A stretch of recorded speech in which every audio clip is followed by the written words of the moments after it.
Coming up today on Uncommon Sense, meet Susan Sucher, wife and mother of 9 and domestic empress. We will talk to Susan today about the talk that she is going to give at the Chesterton Conference, the Emancipation of Domesticity. Stay tuned.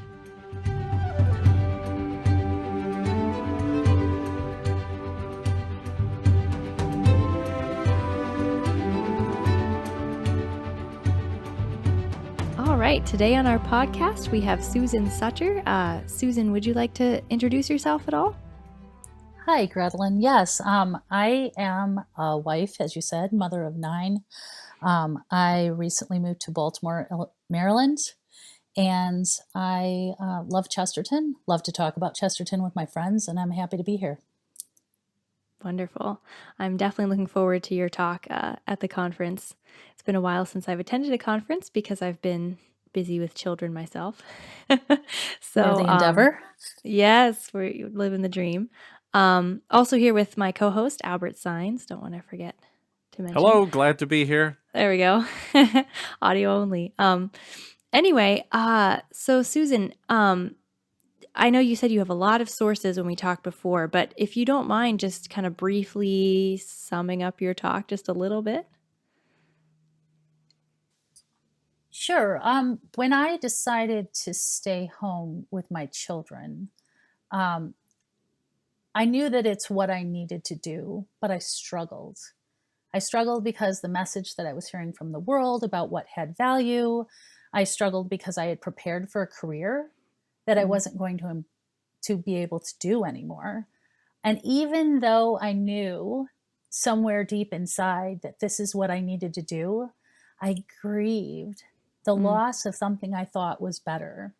And the person that helped me the most to understand the primacy of what I was doing at home was G.K. Chesterton. And he gave me true liberation from the message of the age. And that is what I want to share with other people. I want other people to see what Chesterton offers to today's wife and mother, and how can he help us to reorder society, all of us men and women, so that it's more just, and so that it serves our families better, and so that we create the kingdom of God on earth. That's all. I love it. That's beautiful. No, that's really, really wonderful. So, how many kids did you have when you decided that home was the place to be? I had 2 children. So I had a bit of a wild adventure in my young life, and I ended up at 24, graduated from college with 2 young children, divorced, and setting out on a career in mathematics as an actuary. I was never going to get married.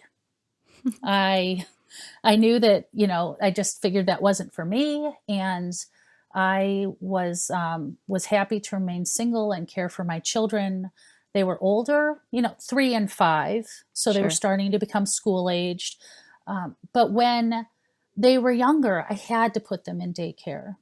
I had to. And it was like I left a little piece of my heart outside my body when I trusted them to the care of people who sometimes cared for them and sometimes really didn't.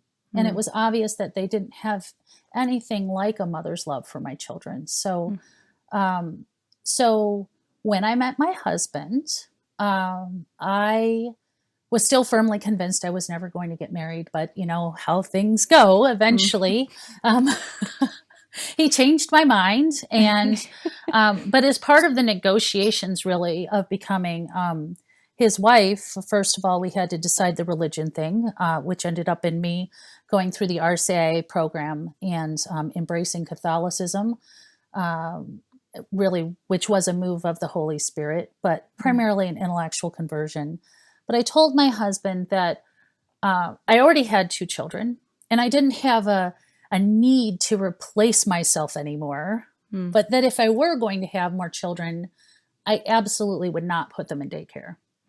I had a career, I was making great money, but I couldn't put another child willingly into that situation if I could avoid it. Mm-hmm. So, and I had, he liked me a lot, so I had a lot of leverage. And so I assume he still likes you. So yeah, most of the time he does. So we worked it out. He's an actuary too, so I actually showed him a spreadsheet that showed how he would eventually make up my income and how I could save the family money by staying home. And in doing so, we got married. We figured we'd see what happens. Well, 10 months later, our first child was born. So that's what happens. And then I made the decision not to go back to work after my maternity leave, which was the decision I had made before we were married. And we set off on a new adventure, an adventure where it was him supporting now a family of 5. So this was a man 3 years ago who was a bachelor supporting, only himself. And now he was supporting a family of 5. So he bravely accepted the challenge. But I grieved the loss of the career. The career was great. I got a paycheck. I got recognition. I was using the skills I had trained for. I was good at my job. And I had clearly defined tasks and goals. I had very specific projects, and I could feel a sense of accomplishment. Now, as you know, as a housewife, as a mother, the jobs are infinite. As Chesterton says, he never feels sorry for the housewife because of the smallness of her tasks, but because of the largeness of her tasks. And I felt that intensely. And then I thought, falsely, but listen to our culture, that I really wasn't doing anything, that I was doing a second best, that I was somehow wasting my education. So I truly grieved. I mean, I remember weeping. I remember falling into some depression about, the fact that I wasn't wearing nice clothes anymore. And I wasn't, it was just getting puked on instead of putting on nice clothes. Yeah. Oh, the vomit. So much vomit over the years. It's a lot of vomit. So even though I knew it was something that God had called me to, I knew that it was something that my heart, just through natural law, said, I want to be with my children. I gave birth to them. I want to nurture them. This was, I grieved. Really, it wasn't until I started reading Chesterton. Here's this genius man. Okay. One of the smartest authors I've ever encountered. Easily. And he is saying that the domestic sphere has primacy, that this is what everything else is for. That in fact, it's not a second best, it's the ultimate. It's not just the ultimate for women, it is the ultimate for men.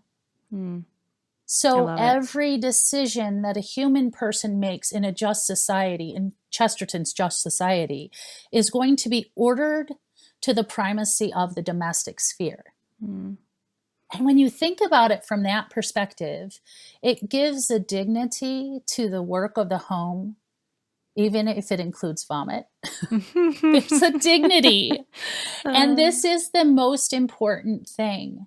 So even if I chose to, even if I could go back to work, I choose to stay home because I see now that I have a freedom that my husband won't. Yeah. Working for someone else.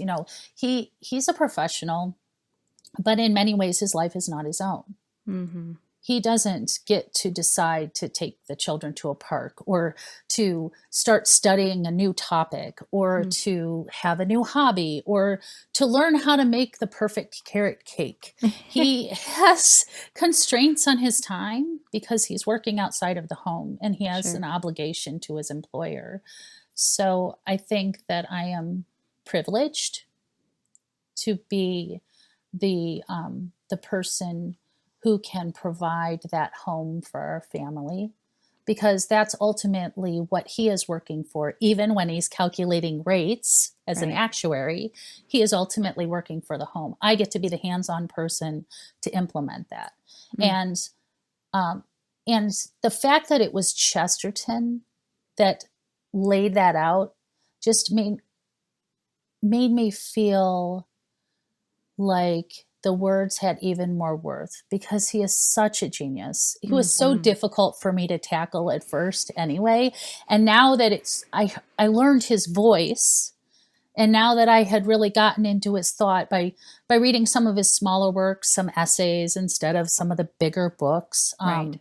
I really felt like it was all becoming clear. And the peace that has given me as a wife and a mother, it hasn't turned me into a Pinterest-worthy cookie baker.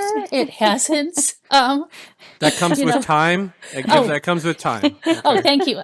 There's hope. That is a virtue. So there's hope. But I have just such a privilege, and he's right there with me all the way. Helping me even through some of his other writings to find joy and wonder in what I'm doing. To not see it as a drudgery, but to see it truly as teaching my children about the universe, and to take pleasure and joy in little things. And that is something that Chesterton teaches us throughout his work. It could be, that's the other thing about him, is there's such a solitary voice through all of his writings. So you could be reading a writing about economic theory and pick up a gem about your home life. He's the same man, no matter what he's talking about. And I found valuable things for my own spirituality, and I found valuable things to help me just take more pleasure in the life that God has given me right where I'm at right now. No, that's beautiful. I think that message is so necessary. I had to keep working after my son was born, and but I couldn't. I've sung opera for many years, and I could not keep singing opera because my kid needed me in the evenings. And I remember accepting that, but also grieving it, like you said. And yeah, and I didn't have to put him in daycare. I had to put him with his grandmother, but even that was like this feeling of like, I don't want to leave you. And I remember the first day when I came home and I just cried, and we just hugged each other for, an hour, me and my little infant. But yeah, now thankfully I can be at home with him, but it's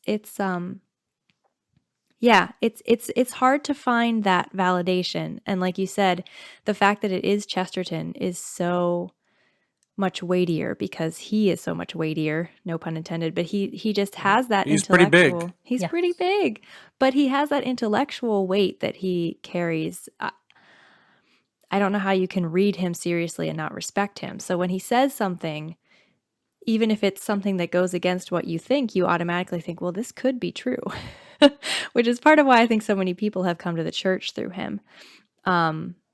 Yeah, that's beautiful. There's a part I remember, and I don't know where it is. It may be in some of your sources, it may not.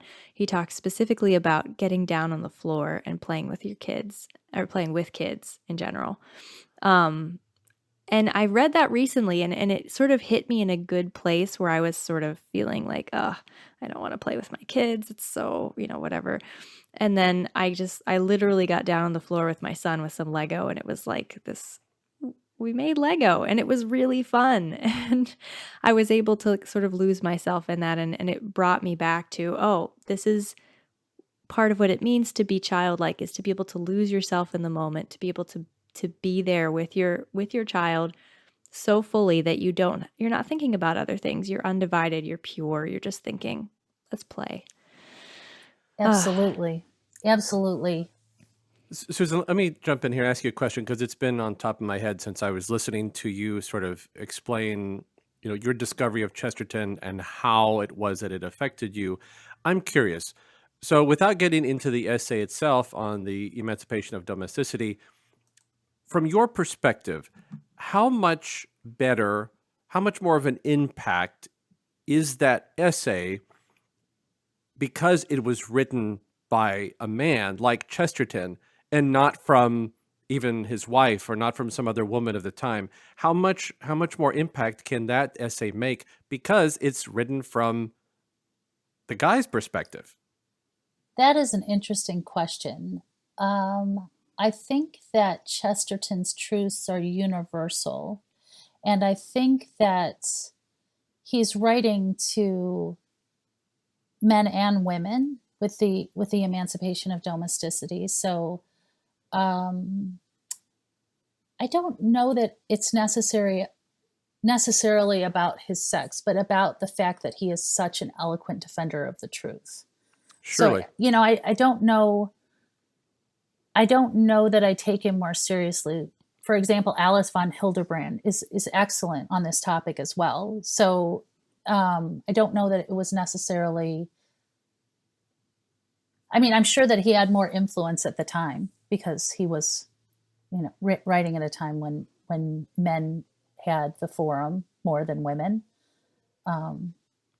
But I think that unfortunately now that can be a stumbling block to some women hearing what he has to say. So Sure. it actually becomes a handicap today because as I try to share his ideas with women, sometimes they say, oh, he's just a misogynist. He's a sexist old guy. We shouldn't listen to him. Similar type arguments are made against popes or bishops. They're celibate old men. What could they possibly know about women or sex or any of those other things? And I think they share in common with Chesterton the ability to explain the truth, an attraction to the truth and being ordered to the truth, and then an ability to really make it clear. So his wit and his sense of humor and his delivery and his voice, once you figure it out, really helps deliver the message. Sure. I appreciate the concept of the truth being kind of what Chesterton's really good at, because it's true. It's just absolutely true. Like everything he says is basic truth, and there's not a way to sort of fumble it. It's like, hey, here it is. I'm going to give it to you clearly. Now you should all really take it and run with it. And in regards to the essay, and you said that you would try to share it with other women, and they would sort of blow it off as just some man who doesn't know anything about women. It reminds me of sort of the difficulty, what happens with the scripture from Ephesians on marriage, and people want to cut off at the first part and be like, yeah, hey, women, you're supposed to be obedient to your men. It's like, did you read the other half of it? Did you read? Did you really get to the heart of it? Because in this instance with this essay and how Chesterton talks about women, it's like, but women, did you actually get to the heart of what Chesterton's getting? Because he's basically putting you up on a huge pedestal. He's lifting you up. He's glorifying your role as a woman, as a wife, as a domestic empress. And I think you're missing that. So I wish that it was a little bit like, well, wait a second, before you get angry at him, try to understand what it is that he's saying. The beauty, though, is that when Chesterton does it, especially in this essay, he's glorifying the reality of it. It's not like, say, Ibsen, A Doll's House. Like, Nora is not really a domestic empress. She just kind of lays around and doesn't do much.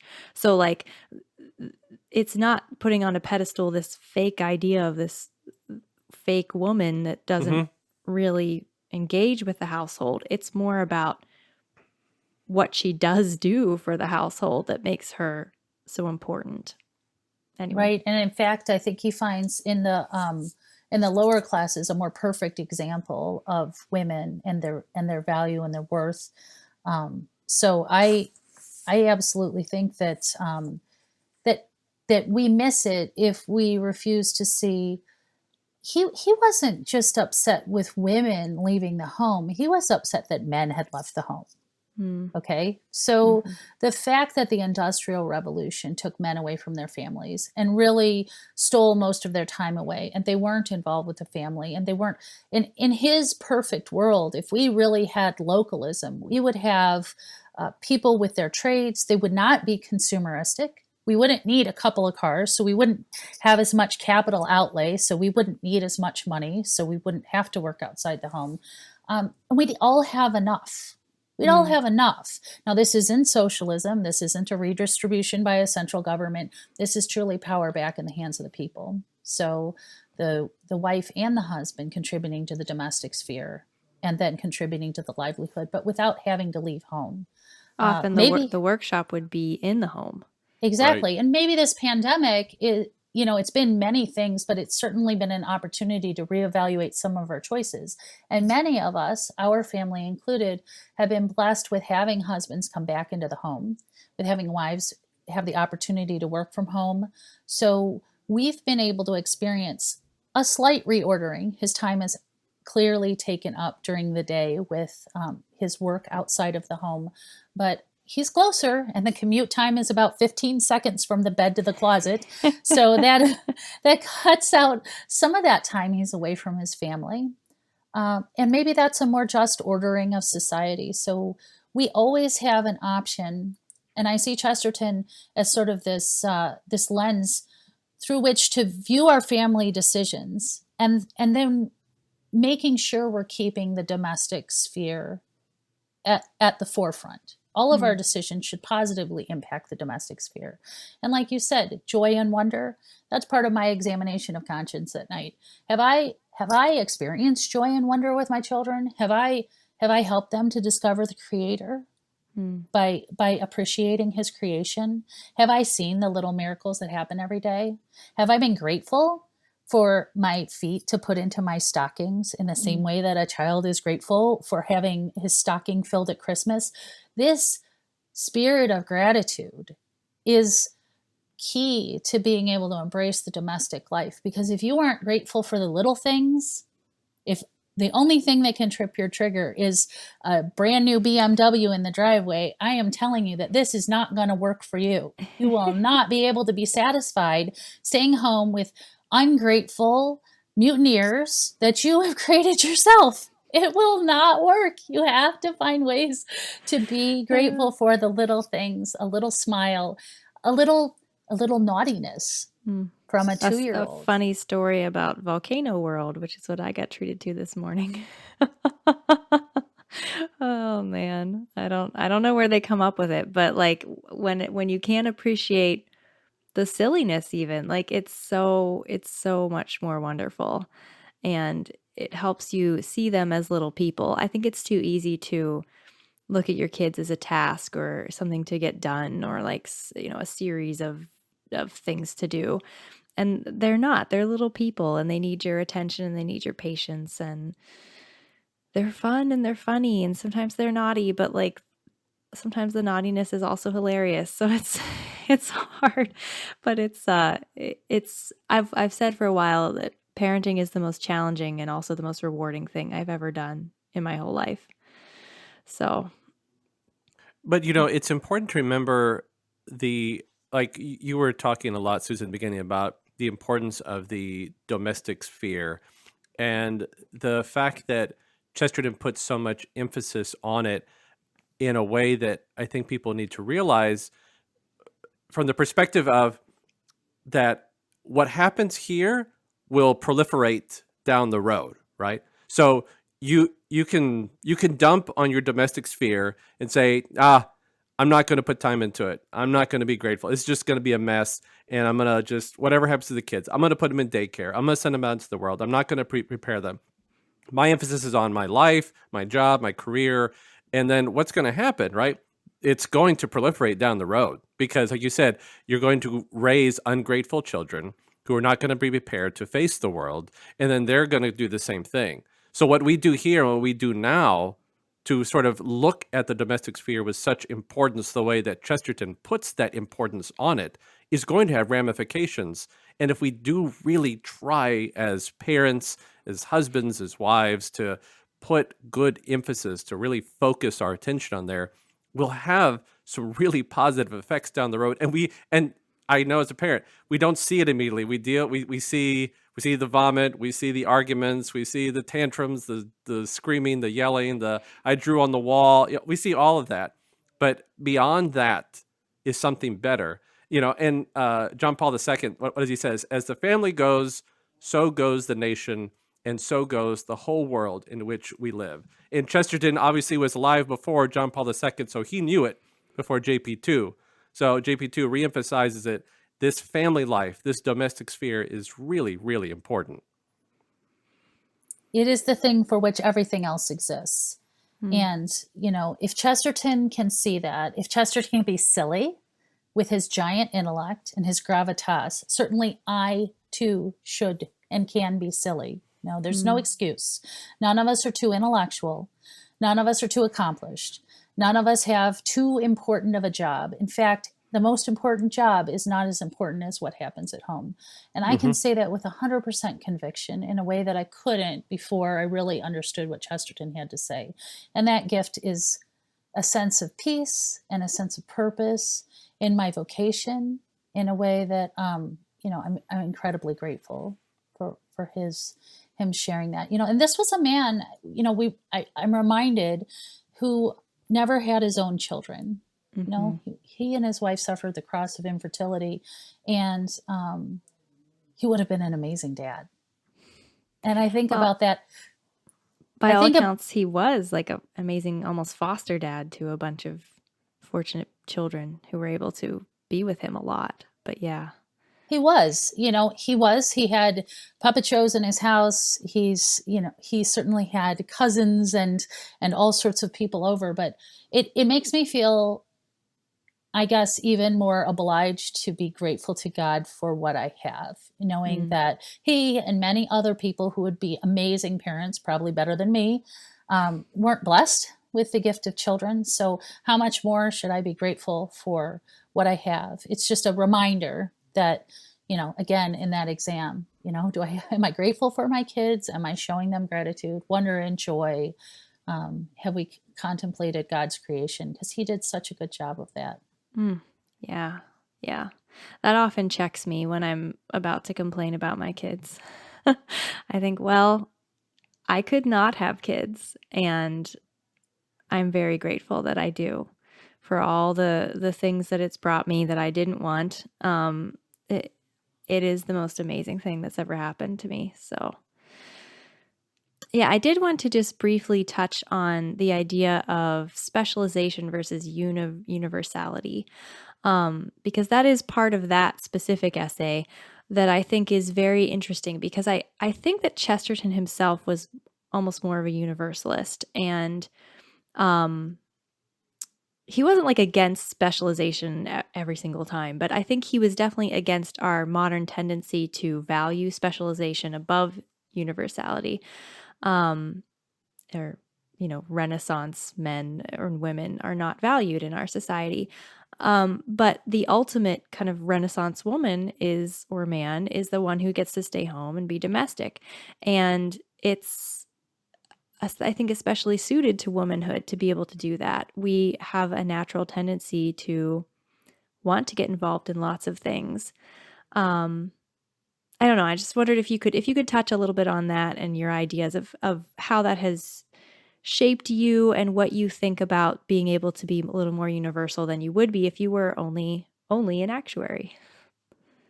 Well, I think that our society is, unfortunately, we have a tyranny of experts, in my opinion. And I think Chesterton saw that coming, where people are not even allowed to use their own judgment, common sense, because they're asked to defer to the experts. And there's dogmatic truth purveyed by these experts, and people are basically just asked to obey or follow, but not to be complete thinking people. I homeschool my children, and that is my entire goal, is not to teach them a specific body of knowledge, but to teach them how to think, to teach them how to appreciate truth, beauty, and goodness, and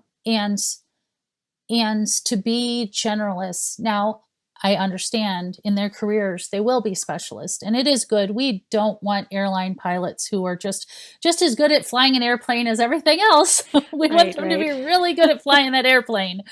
But it is a privilege. I feel that it's a privilege. It allows me to introduce creativity into the things that I do. It allows me to pick up a hobby and put it down when I'm tired of it.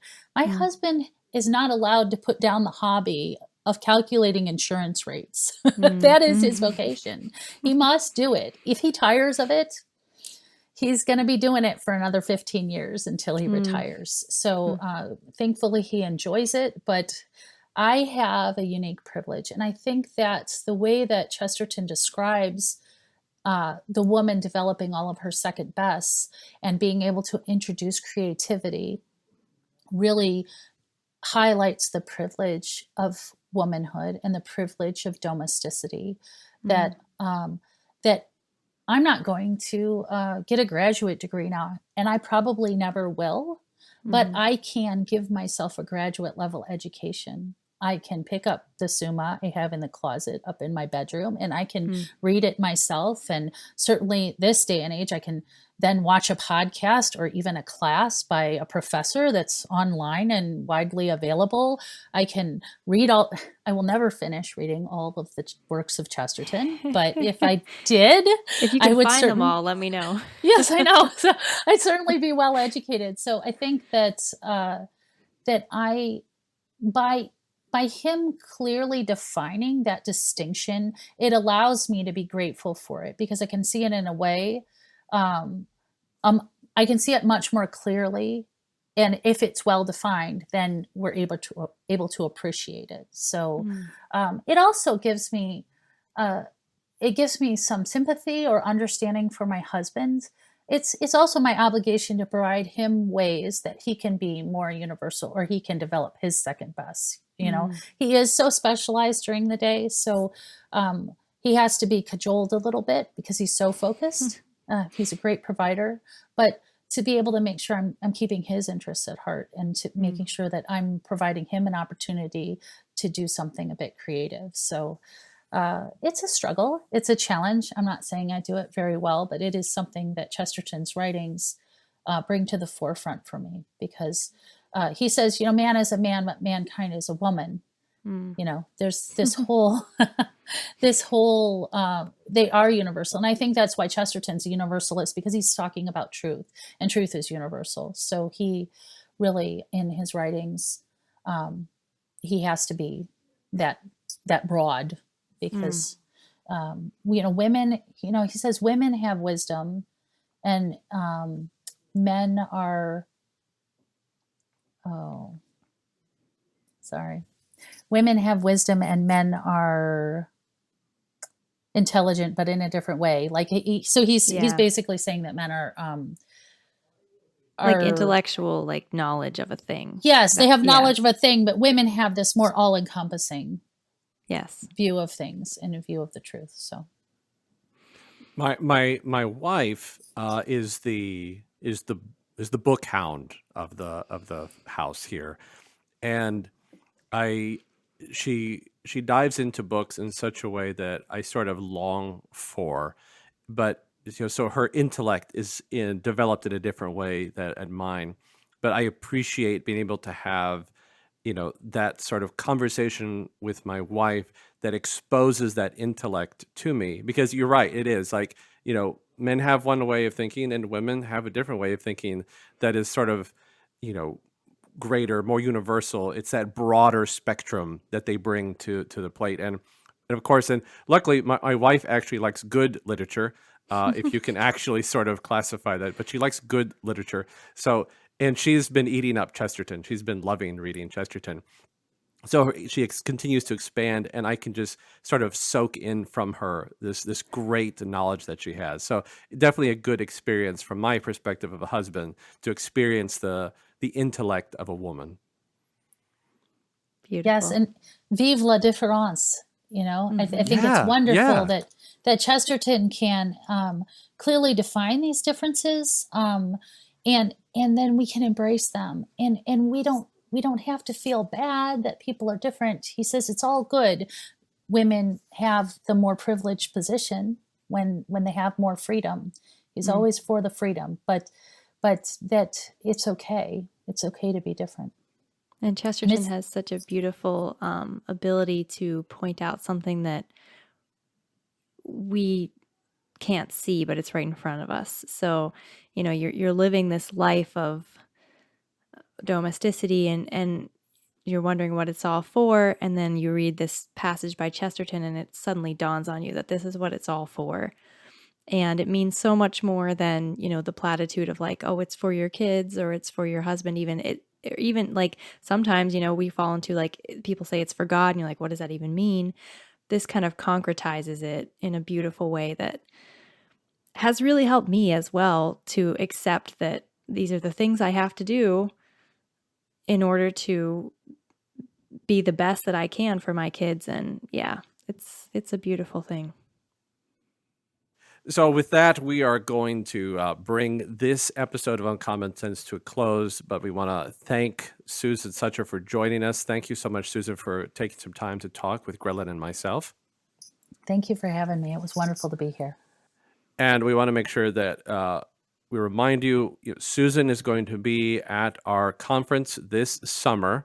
So July 28th through the 30th, Milwaukee, Wisconsin, Chesterton and Conversion, Learning to Think Again. So if you haven't registered, go to our website, chesterton.org/pilgrimage, and get some more information. Sign up for the conference. You can be there and you can hear Susan in person give her keynote talk on the Emancipation of Domesticity. So again, we want to thank you for tuning in, and we hope that you'll join us next time on Uncommon Sense as we unpack more of the wit and wisdom of G.K. Chesterton. And remember, Chesterton is always better with friends. Thanks so much. Take care.